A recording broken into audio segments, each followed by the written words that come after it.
नमस्कार, बिन्युजमा स्वागत छ। म अमृता गाहा। समाचार सुरु गरौँ अहिलेसम्मका मुख्य खबरका अंशहरूबाट।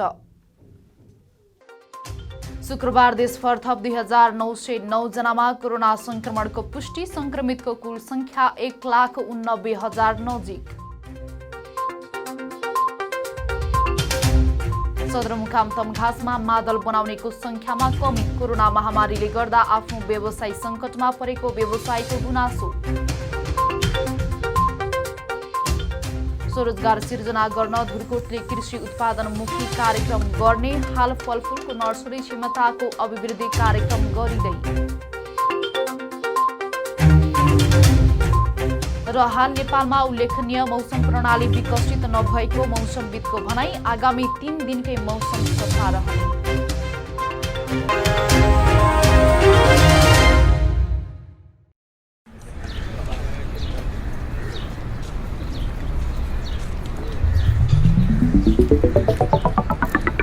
विशाल अनि तिर्सना, तिमीहरू कता हिँडेको? कता हिँड्नु नि? जुत्ता चप्पल किन्न भनेर आएको। यत्रो तमघास घुमिसके, राम्रो जुत्ता चप्पलै पाइँदैन। हाम्रो गुल्मीको विश्वासिलो चर्चित र भरपर्दो कार्की रेडिमेड स्टोर छ त।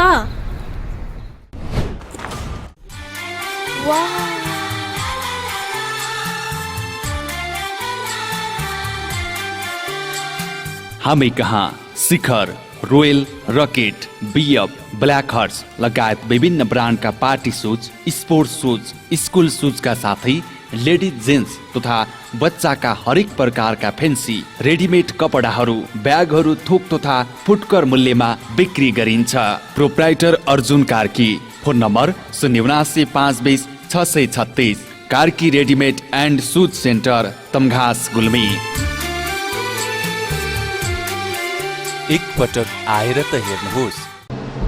नेपाल विकासशील देश हो। यहाँ हरेक दिन विकास निर्माणका काम भइरहेका छन्। राम्रो विकास, दिगो र गुणस्तरीय विकास तपाईँ, हाम्रो र सन्ततिको उज्जवल भविष्यको सुरुवात हो। तीव्र गतिमा भइरहेको विकासको हरेक गतिविधिमा तपाईँ हाम्रो नजर जानै पर्दछ।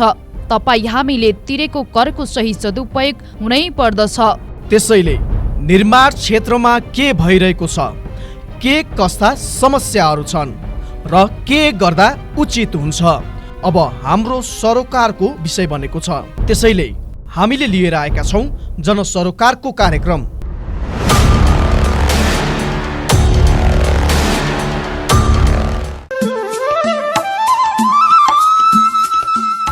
के तपाईँलाई नयाँ नयाँ मोडेलका आकर्षक मोबाइलहरू चाहिएको छ वा अन्य इलेक्ट्रोनिक सामानहरूको खोजीमा हुनुहुन्छ? यदि हुनुहुन्छ भने आउनुहोस् तपाईँ हाम्रै मजुवा बजारमा रहेको आयुष मोबाइल सेन्टरमा। हजुर, तीज, दशैं, तिहार जस्ता महान पर्वमा विशेष छुटका साथ बिक्री वितरण भइरहेको जानकारी गराउँदछौँ। हामी कहाँ विभिन्न कम्पनीका मोडेल सहितका मोबाइल सेट, मोबाइलका charger, earphone, battery, power bank, मोबाइलका cover, radio, mixer, ceiling fan, table fan, multiplug, charger bulb, normal bulb, guarantee bulb, साना तथा ठुला साइजका बुफर, कम्प्युटरका mouse, keyboard, laptop charger, mobile र कम्प्युटर मर्मत सुपथ मूल्यमा गरिन्छ।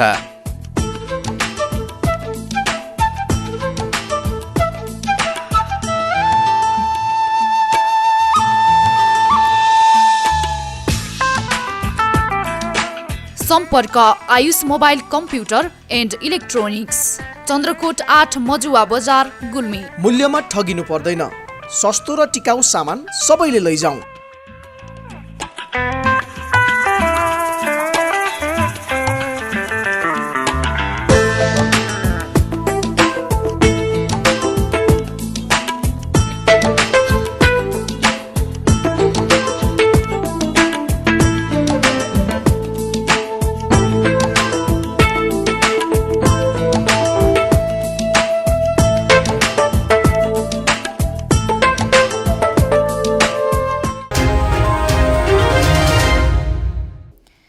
समाचार अब विस्तारमा। शुक्रबार देशभर थप 2909 जनामा कोरोना भाइरस कोभिड-19 संक्रमणको पुष्टि भएको छ। स्वास्थ्य तथा जनसङ्ख्या मन्त्रालयका अनुसार पछिल्लो 24 घण्टामा देशका विभिन्न भागमा 2909 जना संक्रमित थपिएसँगै नेपालमा कुल संक्रमितको संख्या 1,88,883 जना पुगेको छ। कोरोना भाइरस कोभिड-19 को संक्रमणबाट पछिल्लो 24 घण्टामा देशभर 4,500 जना निको भएर घर फर्किएका छन्। यही अवधिमा देशमा 2,909 जना संक्रमित थपिएका हुन्। स्वास्थ्य तथा जनसङ्ख्या मन्त्रालयका अनुसार पछिल्लो 24 घण्टामा देशभरबाट 4,500 जना निको हुँदा डिस्चार्ज हुनेहरूको कुल संख्या 1,52,908 जना पुगेको छ। त्यस्तै देशभर सक्रिय संक्रमितहरूको संख्या 34,905 जना रहेको छ। यसैगरी क्वारेन्टिनमा रहनेको संख्या 1,254 जना रहेको छ। पछिल्लो 24 घण्टामा देशभर 10,153 जनाको PCR परीक्षण हुँदा हालसम्म कुल 15,17,343 जनाको PCR परीक्षण सम्पन्न भएको छ। यसैगरी पछिल्लो 24 घण्टामा 18 जना संक्रमितको मृत्यु हुँदा नेपालमा कोरोना संक्रमणबाट ज्यान गुमाउनेको संख्या 1,070 जना पुगेको छ। यति बेला तिहार पर्व नजिकिएसँगै मादल बनाउनेहरूको लागि भ्याइ नभ्याइ हुने बेला हो। तर यस वर्ष भने कोरोना महामारीले गर्दा मादल बनाउनेहरूको पेसा सङ्कटमा परेको छ। सहकर्मी अनिल खत्रीको एक रिपोर्ट।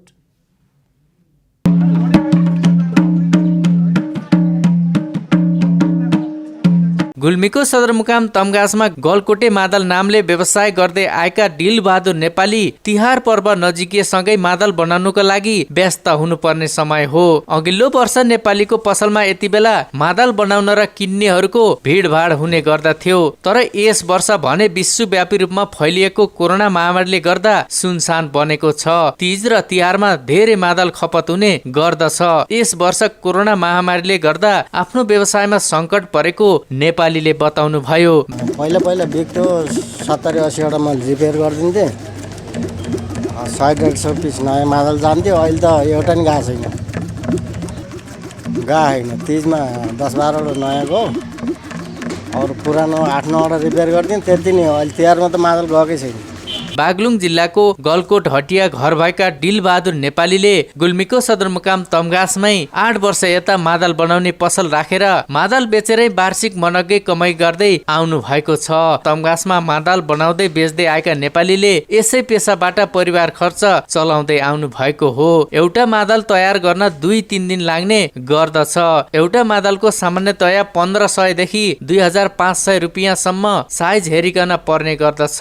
दमा, टेम्पू, ढोलक लगायतका नौमती बाजा समेत बनाउने गरेको उहाँको अनुभव छ। काठ, बाख्रा, भैँसी र गाई गोरुको छाला, अंगार, खरी लगायतका सामग्री मिसाएर मादल तयार पार्ने गरिन्छ।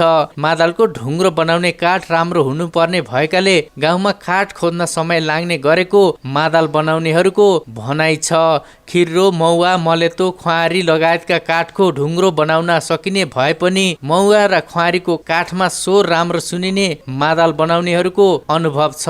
मादलबाट कमाइ राम्रो हुने भए पनि छाला काट्न र सुकाउन झन्झट हुने भएकाले पछिल्लो पुस्ताले यस पेसाप्रति ध्यान दिने गरेका छैनन्। अनिल खत्री, गुल्मी।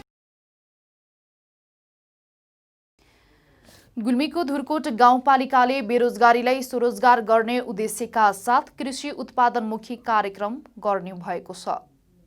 स्थानीय स्तरमा रहेको बेरोजगारी समस्या समाधान गर्न तथा कृषकहरूलाई सहुलियत प्रदान गर्न यस्तो कार्यक्रम गर्न लागेको प्रमुख प्रशासकीय अधिकृत काशीराम पन्थीले जानकारी दिनुभएको छ।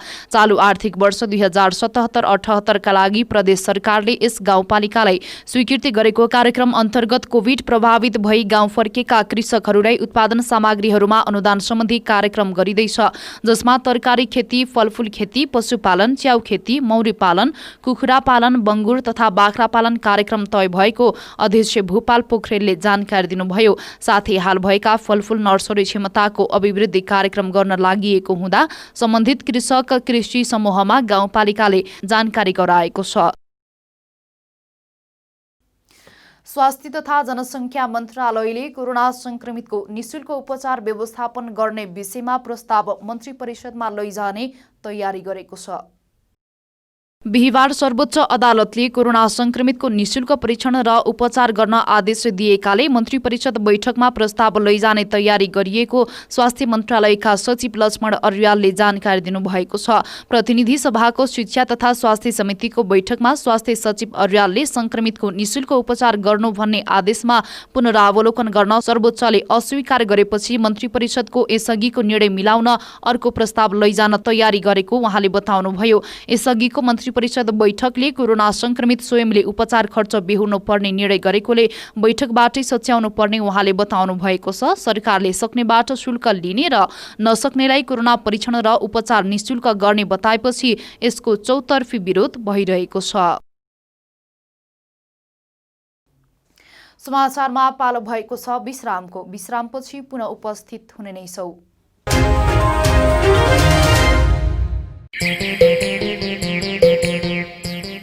ओहो मित्र, आज त पैसाको बाहरै बाहर छ त। होइन, बाइक किन्ने भनेको पैसा नै पुगेन यार। नयाँ होइन तर नयाँ भन्दा कम पनि छैन। आउनुहोस्, अब तपाईले खोजेकै रेटमा नयाँ तथा पुराना मोटरसाइकल खरिद बिक्रीको लागि रेसुङ्गा रिकन्डिसन हाउसमा। विभिन्न कम्पनीका मोटरसाइकल खरिद बिक्रीका लागि हामीलाई सम्झनुहोस्। सम्पर्कका लागि Resunga recondition Tamghas Gulmi. Phone number 9861717976 र 9842766136। एक पटक चलाएर त हेर्नुहोस्। Evergreen party palace and restaurant. हामी कहाँ एसी रूम तथा नन एसी रूम, 24 घण्टा तातो चिसो पानीको व्यवस्था, शान्त रमणीय वातावरणमा 24 घण्टा गाडी रिजर्भको पनि व्यवस्था छ। Our services. We are open for birthday party, wedding party, seminar reservation, all kinds of fast foods and home delivery also available.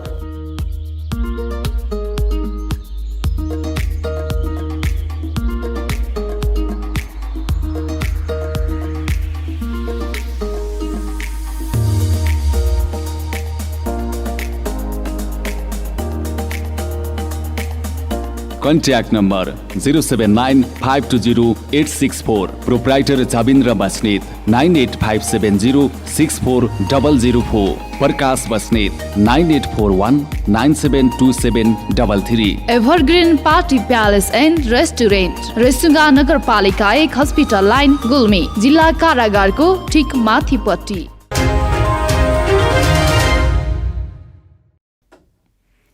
विश्रामपछि पुनः स्वागत छ। अब लागौं बाँकी समाचारतर्फ। राष्ट्रिय परीक्षा बोर्डले कक्षा 12 को परीक्षा अनलाइन माध्यमबाट गर्न नसकिने जनाएको छ। शिक्षा विज्ञान तथा प्रविधि मन्त्री गिरिराज मणि पोखरेलले अनलाइनबाट परीक्षा गराउन निर्देशन दिए पनि यसबारे कुनै तयारी नगरेको बोर्डका अध्यक्ष प्राध्यापक डाक्टर चन्द्रमणि पौडेलले बताउनु भएको छ। परीक्षा सञ्चालन कार्यविधिमा अनलाइन प्रविधिबाट परीक्षा गराउने विषय नसमेटिएको भन्दै उहाँले अनलाइनबाट परीक्षा गराउने कुनै सम्भावना नरहेको पनि जानकारी दिनुभएको छ। उहाँले भन्नुभयो, अनलाइनबाट परीक्षा गराउने कुनै तयारी छैन, भौतिक उपस्थितिमै परीक्षा हुन्छ।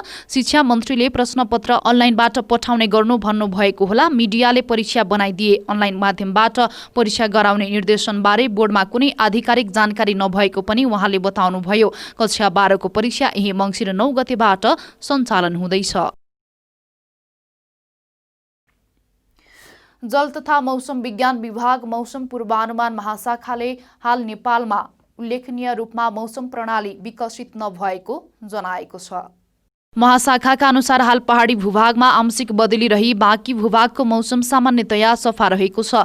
यसैगरी शुक्रबार राति देशको पहाडी भूभागमा आंशिक बदली रही अन्य भूभागमा मौसम सामान्यतया सफा रहनेछ। यस्तै शनिबार दिउँसो प्रदेश नम्बर 1 बागमती प्रदेश, गण्डकी प्रदेश तथा कर्णाली प्रदेशको पहाडी भूभागमा आंशिक बदली रही अन्य भूभागमा मौसम सामान्यतया सफा रहनेछ। साथै राति देशको पहाडी भूभागमा आंशिक बदली रही अन्य भूभागमा मौसम सामान्यतया सफा रहनेछ। आइतबार दिउँसो भने प्रदेश नम्बर 1 बागमती प्रदेश, गण्डकी प्रदेश तथा कर्णाली प्रदेशको पहाडी भूभागमा आंशिक बदली रही अन्य भूभागमा मौसम सामान्यतया सफा रहनेछ। यता राति भने देशको पहाडी भूभागमा आंशिक बदली रही अन्य भूभागमा मौसम सामान्यतया सफा रहनेछ। हामी समाचारको अन्त्यमा छौं, तर बिदा हुनु पूर्व यस प्रसारणका मुख्य समाचार पुनः एकपटक। शुक्रबार देशभर थप 2909 जनामा कोरोना संक्रमणको पुष्टि, संक्रमितको कुल संख्या 1,89,000 नजिक।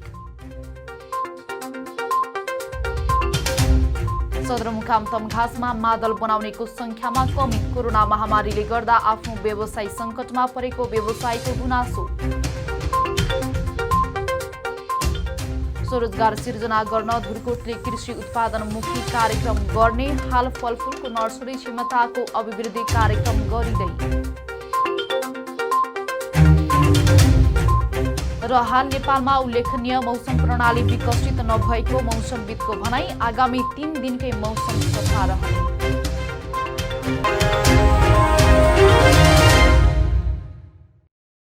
अहिलेलाई बी न्यूज यति नै। हेर्दै गर्नुहोला BTV HD। हवस् त, नमस्ते।